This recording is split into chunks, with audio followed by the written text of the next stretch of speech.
Welcome to Verbal Pick Radio, where we give you a verbal image of life, and we are everyday people. I'd like to welcome you all to the show.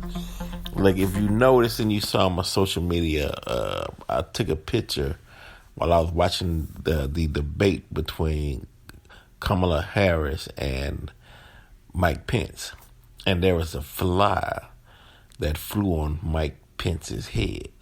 And we all have heard the saying, and we even said it ourselves, boy, I like to be a fly on the wall during that conversation, right? Well, what does the fly represent, right? Now, we know flies are attracted to loud odors, right? And this time, it's a symbolic gesture of all the things that went wrong in 2020 under the current administration's rule, such as wildfires that have taken lives,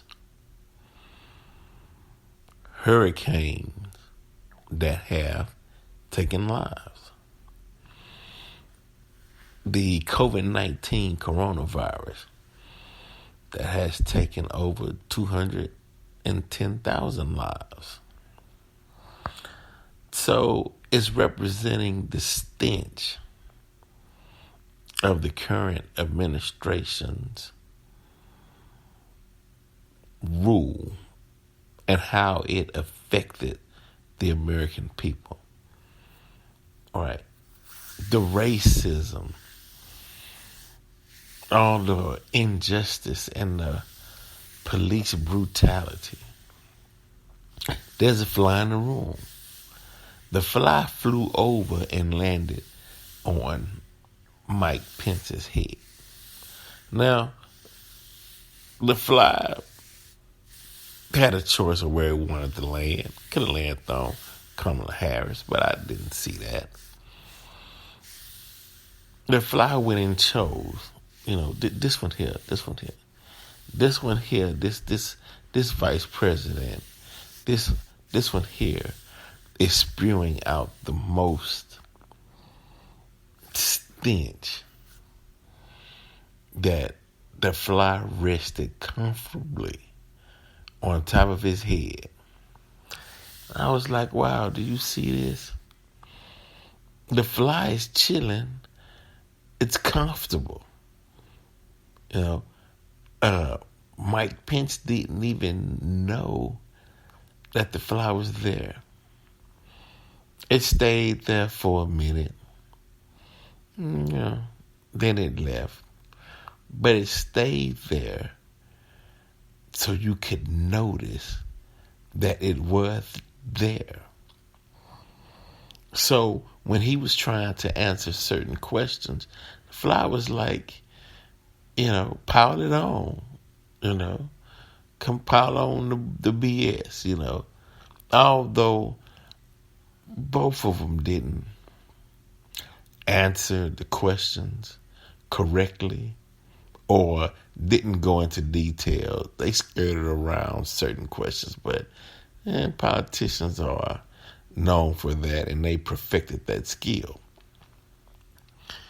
But the point was made that Kamala Harris is not, and Joe Biden is not to blame for the current handling of this COVID-19 and even the wildfires, because they're not currently in office. The Trump-Biden team is currently in office.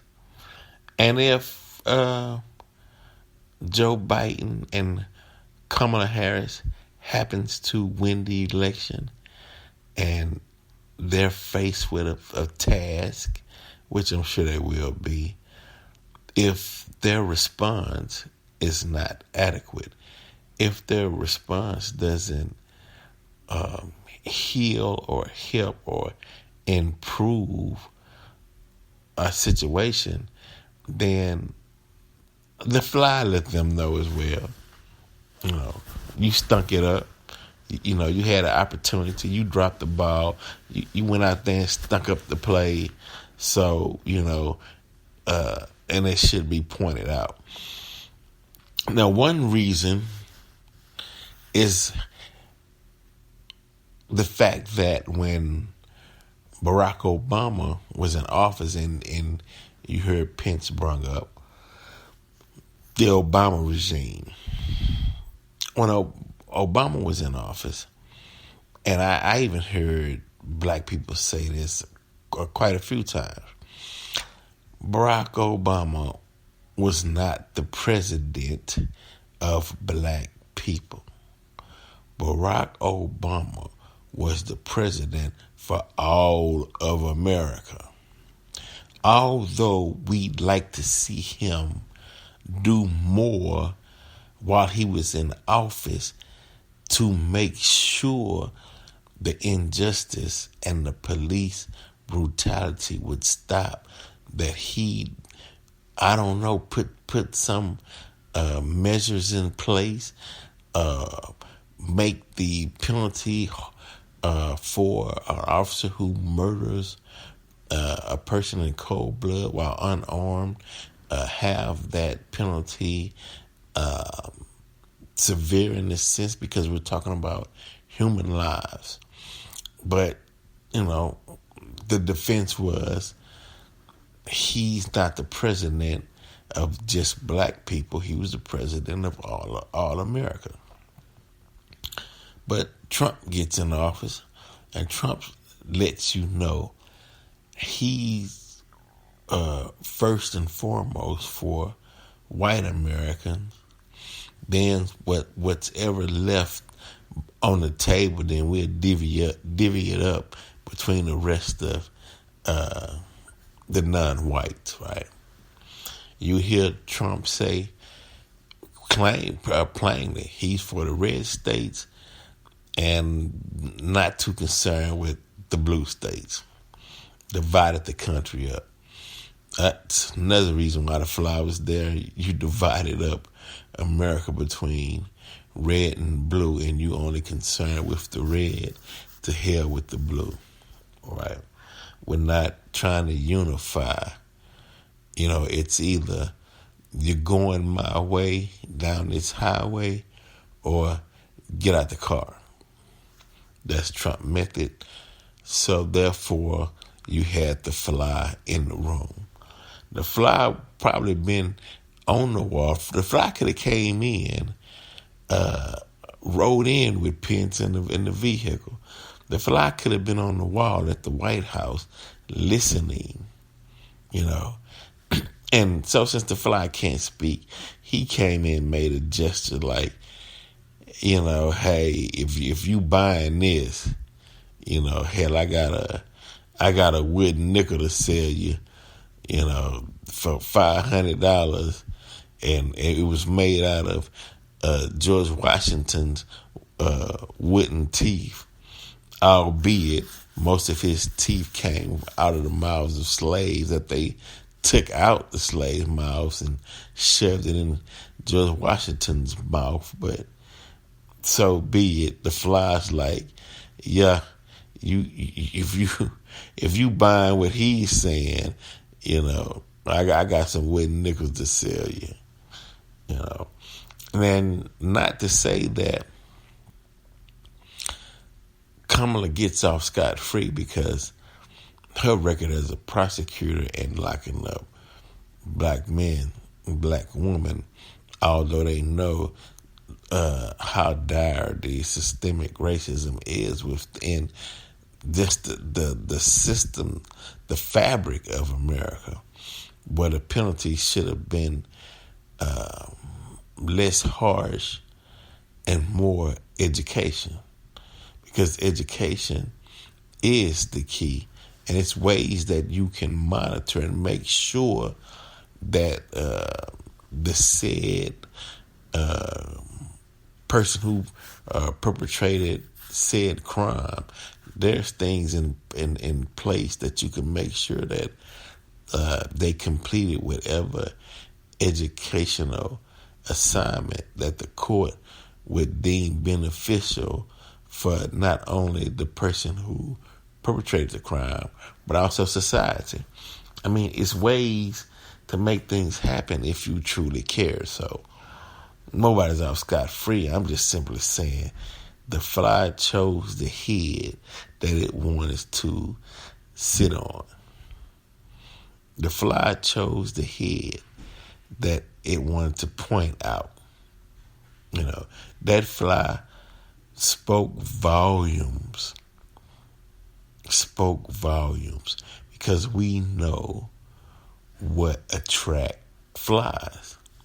So the fly was like, I'm hearing so much BS. I'm at home, and why? The fly could have landed on the shoulder, could have been on the arm or whatever, could have just flew around him, but why the head? Why did the fly land on the head? And what's the symbolic meaning of the fly on the head? Because the head is where the mind is, and the mind, the thoughts of the person leads, and then the body follows. So all of this chaos and racism and what's going on was thought up out of the mind of the current administration and then implemented on the people. So that means that if the mind of the people that's in charge is corrupt or tainted, then the energy that goes into formulating decisions, or the energy that goes into making certain decisions that will affect the American people's lives is tainted, then the effect that they want for the American people will be tainted as well, and then the results won't be 100% positive or 100% effective to heal something or affect change where change needs to be affected. It won't do it because it's tainted, and so you might get 50% of what you need when during a pandemic, a crisis, wildfires burning homes, hurricanes. You need 100% help.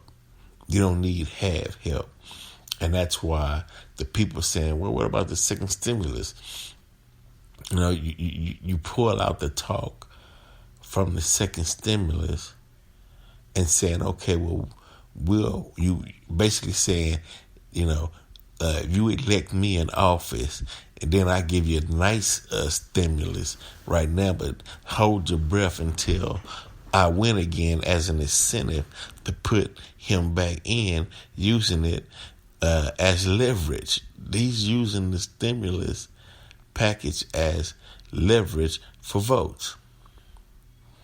Fly on the head of the VP, meaning VP, you're in a position to where you can get the ear of the president, and you so-called have these high Christian morals, then why don't you use them and the power of what you say you believe in to change the mind of the president, which filters down through the vice president on down the chain of commands out into the public, and the public is dissatisfied. Now, the hardcore Trump supporters is strictly there just for race baiting.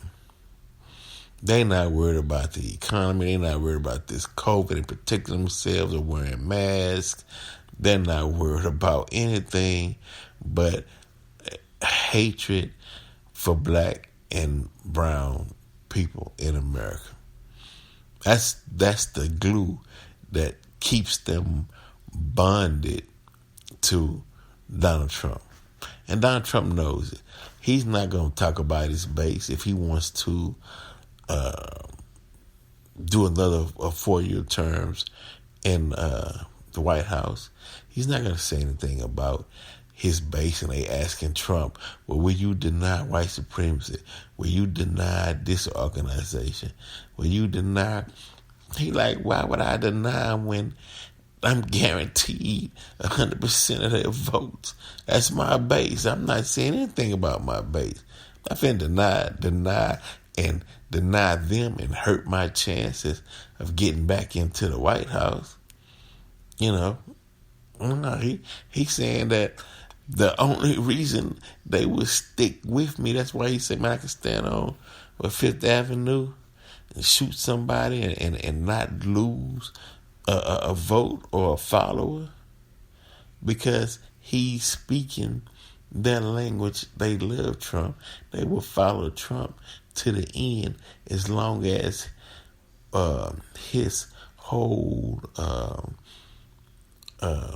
being, as far as being in the position of the White House, has racist undertones, then they cool with that. These people are fine. They like, we rolling, Trump. Let's ride, you know. Just don't show that you taking your knee off the necks of minorities, and we with you. But as soon as you give them a little something that we deem is too much, or we deem that you giving them a little bit more than what you giving us, they'll turn on Trump as well. And he knows this, and white folk know this. You know, black people know it too. It's just the fact that we don't like to get into white folks' business. And I can prove that. I'm going to tell you why. Why we don't like to get into white folks' business. Right? Because whenever there's, and always have been, police brutality, the murder of unarmed black men by white citizens, the hangings, the atrocities that took place to black citizens in America,